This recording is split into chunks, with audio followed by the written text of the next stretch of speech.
track affected me quite a lot.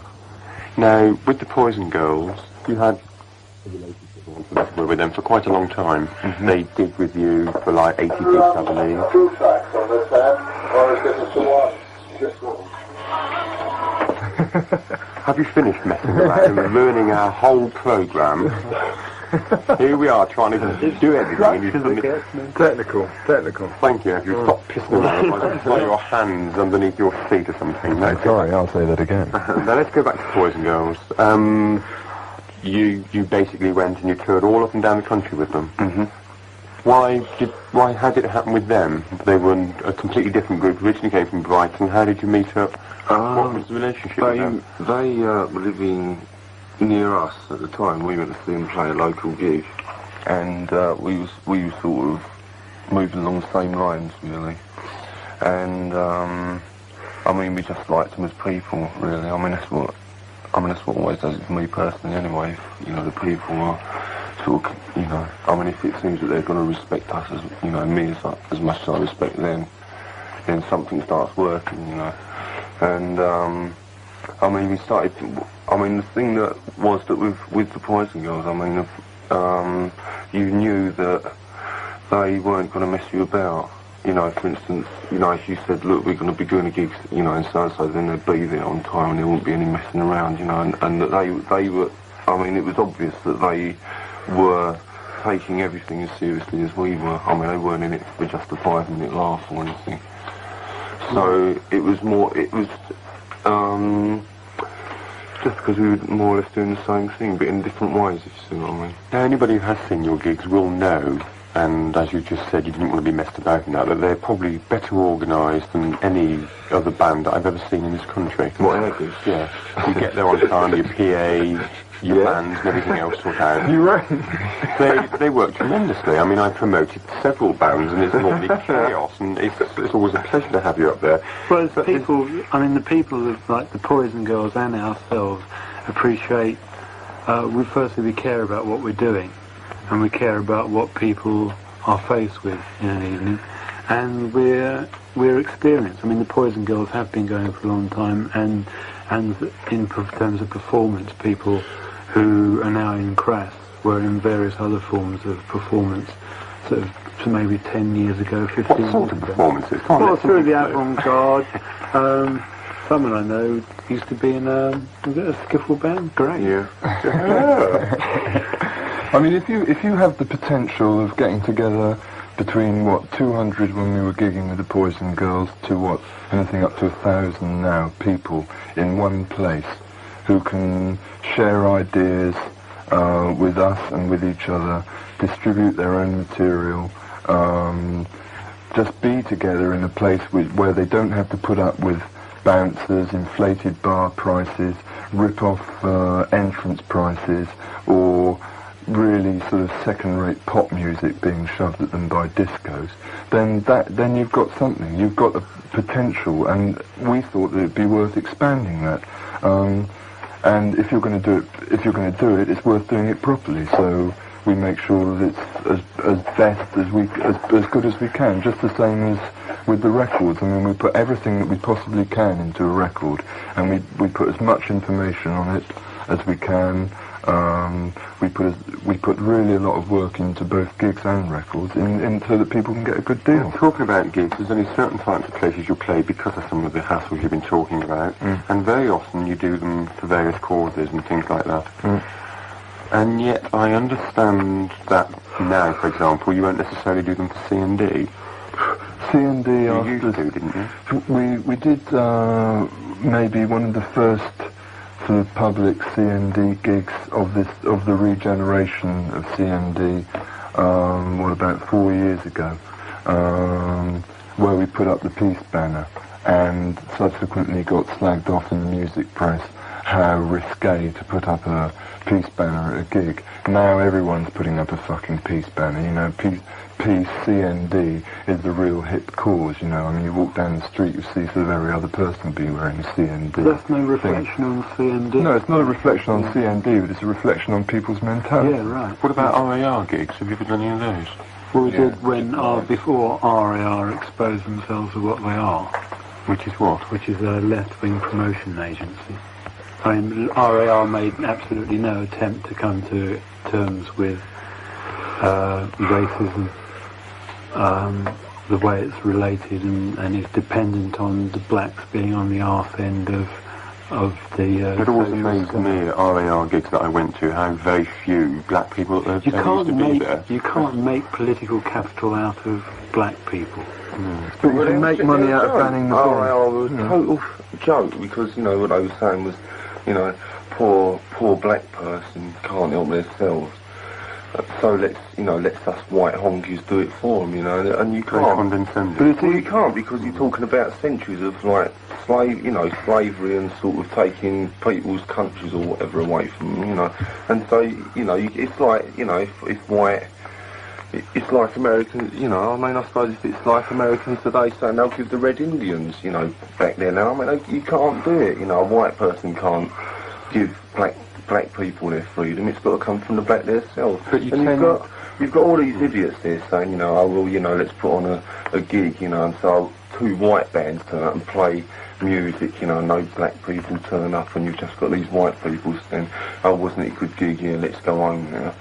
You know, and the same applies to the CND marches. CND asked us to play at the head of the most recent march, at which they were quartering 250,000 people. Yeah. Well, 250,000 people can go on a march, have a lovely day out in Hyde Park on a Sunday afternoon, and then get into their Volvos, drive home, have their roast beef dinners, and forget all about it. But when the actual crunch comes, how many of those fucking 250,000 people did you see putting anything out about the Falklands War, for instance? How many people reacted, said, we don't want war, you know, we don't accept that the government has a right to send anyone to war and to be killed and to kill and to participate in I think we're now digressing a bit because I want to come on to that a bit shortly. Let's digress. No, but I want to come back to that and cover it in more detail, and you're going to be covering the ground twice. Right. You do still play gigs, and you normally do them for some kind of cause. What sort of causes then do you support? I wouldn't say we supported any causes. I mean, if there's something going on in an area that we happen to be playing in which seems that it hasn't got enough money, basically it's money to get it off the ground, like a fanzine or a band or somebody who wants to get a PA or something which is immediate, you know, something that, rather than putting, you know, a couple of £100 into the CND coffers, it would be better to put, you know, some money into a small group of people who are actually doing something. So you always do something positive with the money that you something which is direct. But there's not a great deal of money. I mean, if you charge £1.25 to go into a gig, there's not a great deal of money available to give to. Depending on the places that you play in. I mean, you can't. It's very difficult to get places which hold,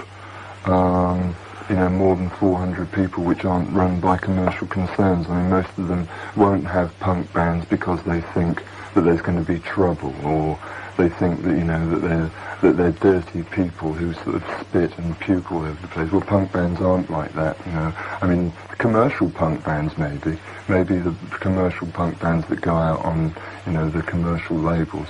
But there are a hell of a lot of people who are around who are actually doing things. You know, there are loads of bands going around sharing each other's equipment and saying something, and they aren't interested in the media, you know, they aren't interested in the music business or the commercial gig scene.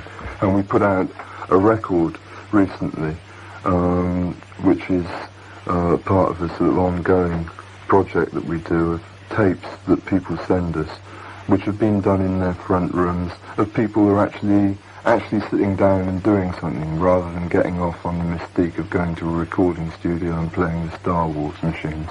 They're actually sitting down in their bedrooms and playing the guitar and doing their poetry or whatever, and actually saying something. So we're going to hear one of these songs now. Yeah, this is, that was a really good intro. Really natural. This is a little number by The Rejected, called From North Wales, recorded in his bedroom, called The Same Old Songs.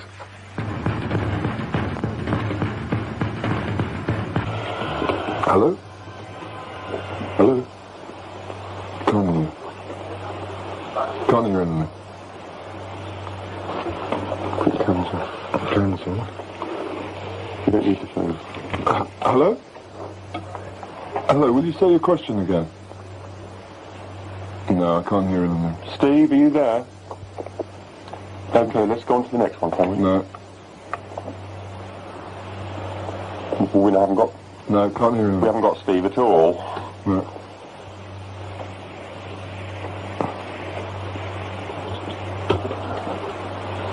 Hello, Steve. No, nothing now. He's gone. Anyway, what he was asking was, in fact, I spoke to him on the phone just now during that last track, and he was saying, I've managed to buy all your earlier stuff, which was cheap. How come Christ the album is £5? Well, without being able to have a discussion with you due to another technical fault, we have always maintained a policy of putting out records for how much it cost us to produce them. With Stations of the Crass, for example, we recorded and mixed that in 2 weekends and put it out in a paper cover. This one we spent, well, maybe 2 weeks doing it, which is obviously, it cost us a lot more to record it, actually record it. We also put it in a box with a poster and a book, which took us about 3 months to produce. And £5 is an accurate reflection of how much it actually cost us to put it out. And I think for all the stuff that you get on it, it's a good deal. Obviously, it's up to you to differ with it, but that's actually how much it cost us to put it out. And since you first bought our records, prices for actually producing them have gone up as well. So that's it. I don't know what we're going to do now. Well, let's see if we can get Are people waiting for us to make a financial killing? We've no interest in making a financial killing. We'll continue to put things out as cheap as we can. Whether they're sort of £5 or £50, if it's £50, it's because we think it's worth putting out, and that's what it cost us. Does that answer your question, Steve? Oh, he's there. Oh, hello. Hello, mate. How are you doing? How are you? Very well, thanks. I just got cut off somewhere there. That was one of my questions, yeah. I was also wondering, how do you feel about the hassle you're getting due to the release of new single? Both ways, really. I mean, obviously, it's good for us to have been able to have a voice in the national press and on the radio, and an interview with us as a result of that record was broadcast right across the States. It went out on the radio in Argentina, etc., etc., etc.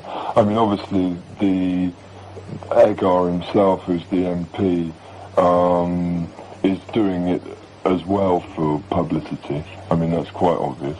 And as soon as he realised that we were serious about what we were saying and that we were prepared to back it up with a statement saying, war is more obscene than we could ever be, he backpedaled, did a U-turn and said, well, no, actually, I'm just talking about the language. In fact, he was making a direct political accusation against us. And I think he's made himself look, like the idiot that he is. Yeah.